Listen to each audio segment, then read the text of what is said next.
Here at 291 Thompson Road, Sharon, Tennessee, zip code 38255. We do not promote images of doing self-mutilation or suicides or any of the above, either towards oneself or towards society.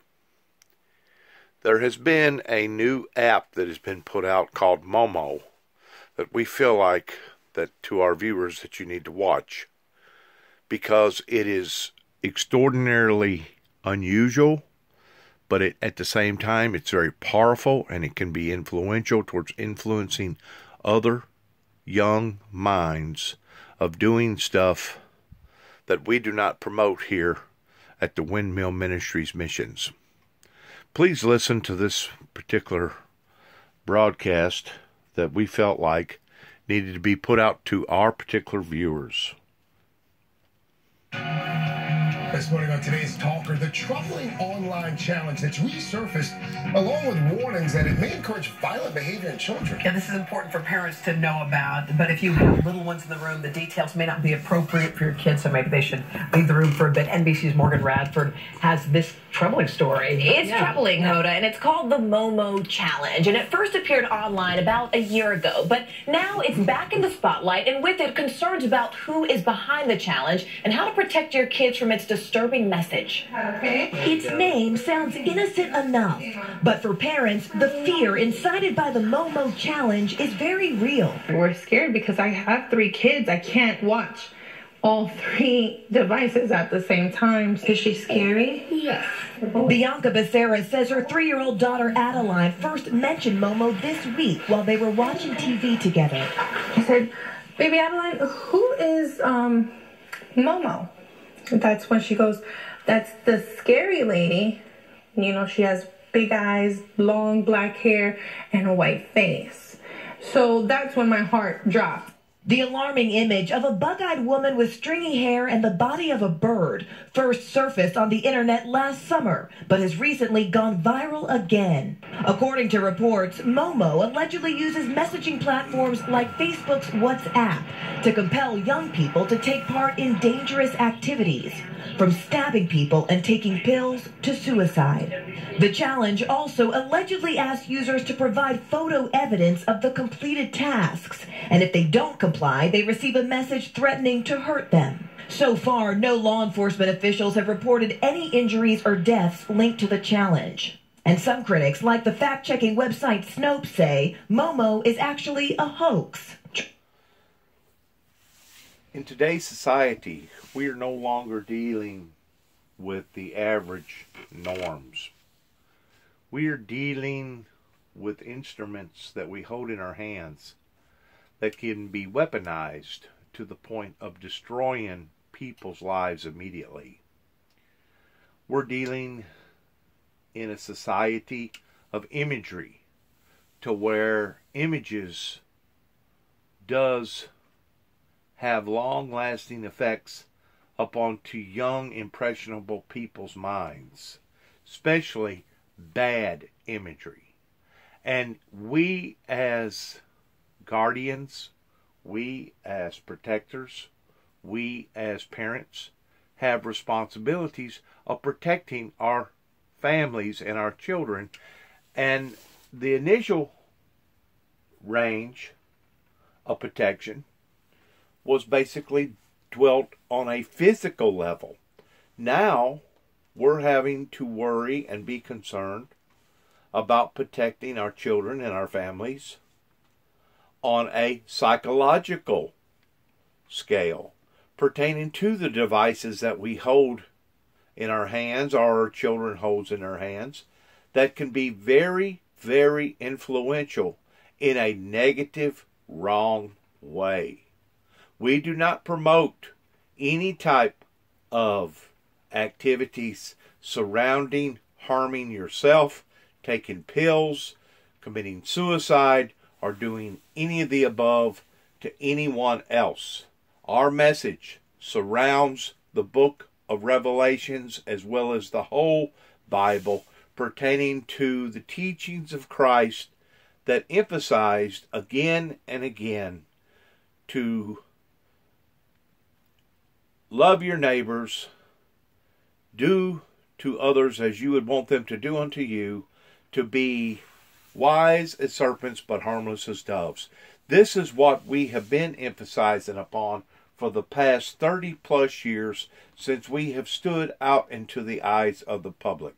Stuff like this, law enforcement as well as guardians need to be aware of, that stuff like this can pop up at any time on your devices that can be very, very influential in a negative, wrong way. Let's watch the rest of this because it's really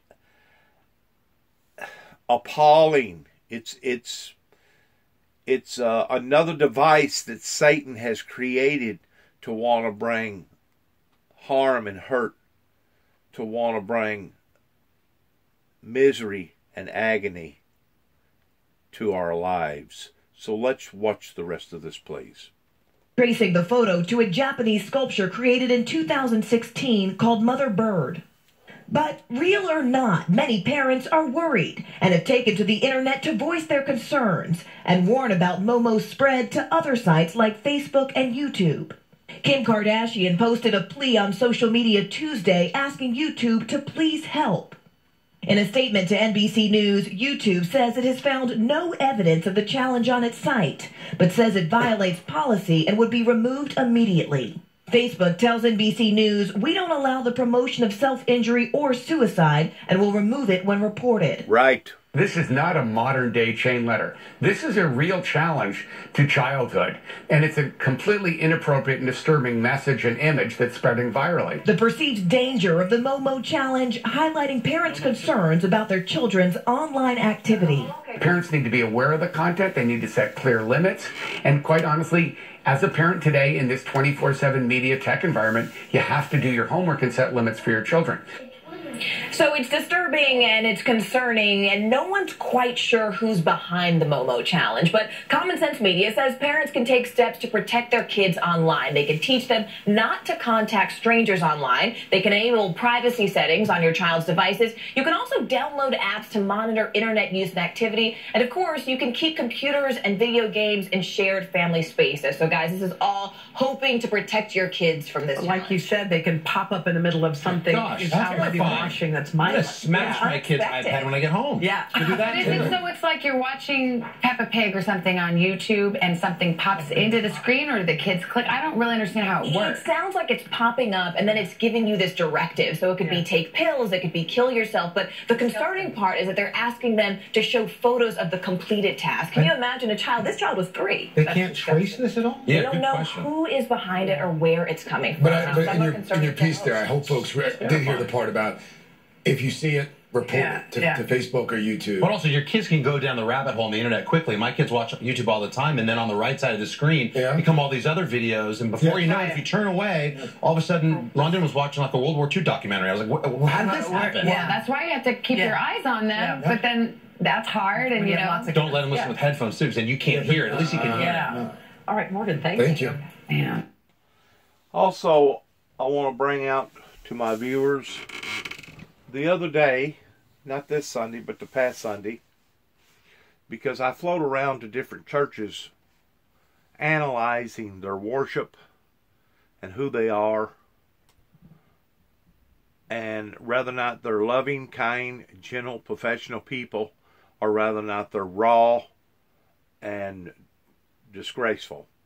But I went to a church which I'd been to before. It was a Mennonite church up in Kentucky, in between Fulton, Kentucky, and Murray, Kentucky. And I love the atmosphere of the Mennonite worship centers, because they put their women folk on one side of the church and their men folk on the other side of the church. And they kind of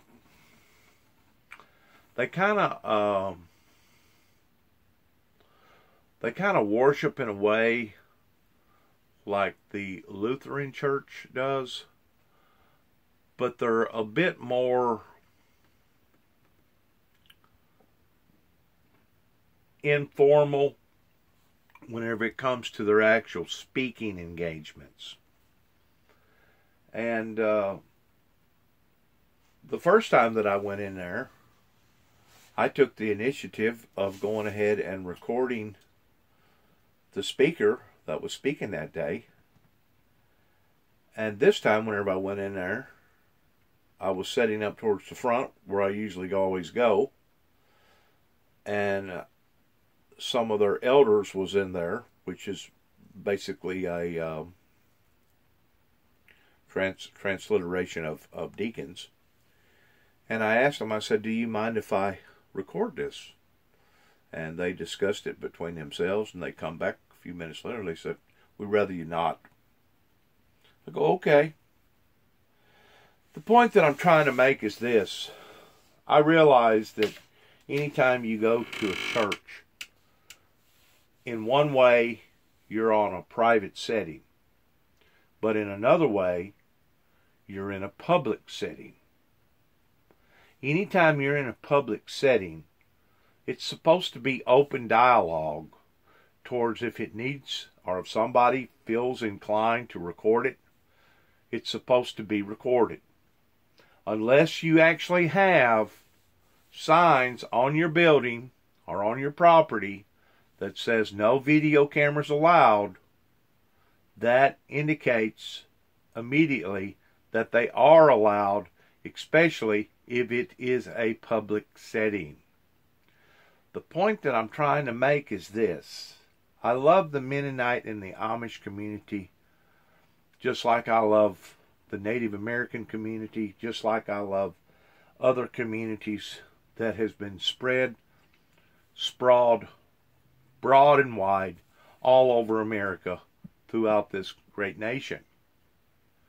But to think that they are going to obscure or deviate away from modern technology, they're only deceiving themselves, because eventually, though they may not have TVs in their homes, though some of them may not have electricity hooked up as far as being off the grid, eventually, the technology of today, with the smartphone technology and the internet technology, will eventually seep into the Mennonite and the Amish communities if it has not already. So because of that, I personally feel like that it's imperative to put out messages like this to the general public, to tell them that not everything that little Johnny or little Sally holds in their hand is going to be uppity up and is going to be something that you approve of. That's where we as monitors, as good stewards in our children, as well as being adults, must stay on top of monitoring what our children are seeing and what kind of influences that it could possibly have in their lives pertaining to their future. This is imperative that we get this message out pertaining to the Momo. I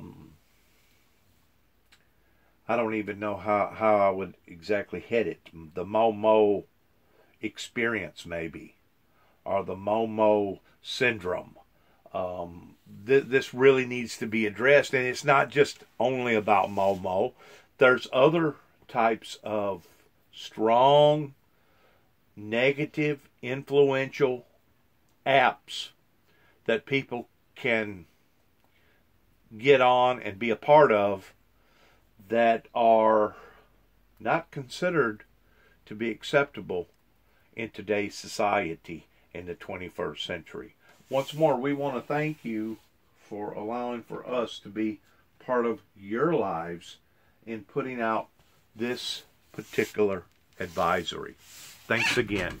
Shalom.